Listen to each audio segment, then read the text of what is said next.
గాథల యుద్ధాల్లో చనిపోయిన సైనికుల అవశేషాలు ఇప్పటికీ మనకి ఎందుకు కనిపించవో తెలుసుకుందాం. రామాయణంలో లంకను చేరుకోవడం కోసం రాముడు వానరసేనతో కలిసి నిర్మించిన రామసేతు గురించి మన అందరికీ తెలుసు. దాని ఆనవాళ్లు శ్రీలంక దగ్గర ఉన్నాయని ఇప్పటికీ పండితులు చెప్తుంటారు. అయితే రామాయణమైన మహాభారతమైన ఆయా గాథల్లో యుద్ధాలు జరిగినప్పుడు కొన్ని కోట్ల మంది సైనికులు మృతి చెందారు. మరి వారి అస్థికలు లేదంటే ఇతర ఆనవాళ్లు ఏవి మనకి ఇప్పటికీ ఎందుకు కనిపించడం లేదు?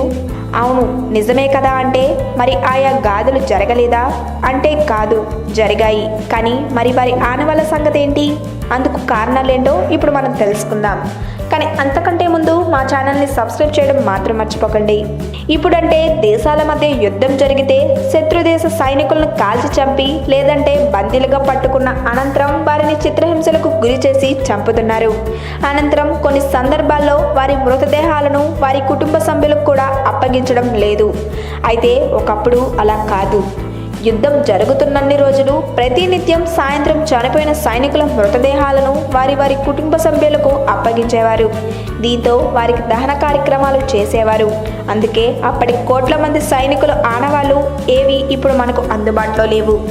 రామాయణంలో రాముడు, మహాభారతంలో పాండవులు తమ శత్రువులను చంపిన తర్వాత వారిని వారి కుటుంబ సభ్యులకు అప్పగించారట. అది ఒకప్పటి యుద్ధ నీతి.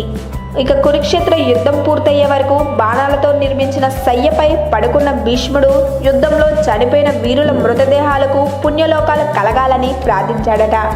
అవును, మరి ఎంతైనా వారు రాజులు కదా, వారి రాజనీతి ధర్మం అలాగే ఉంటాయి.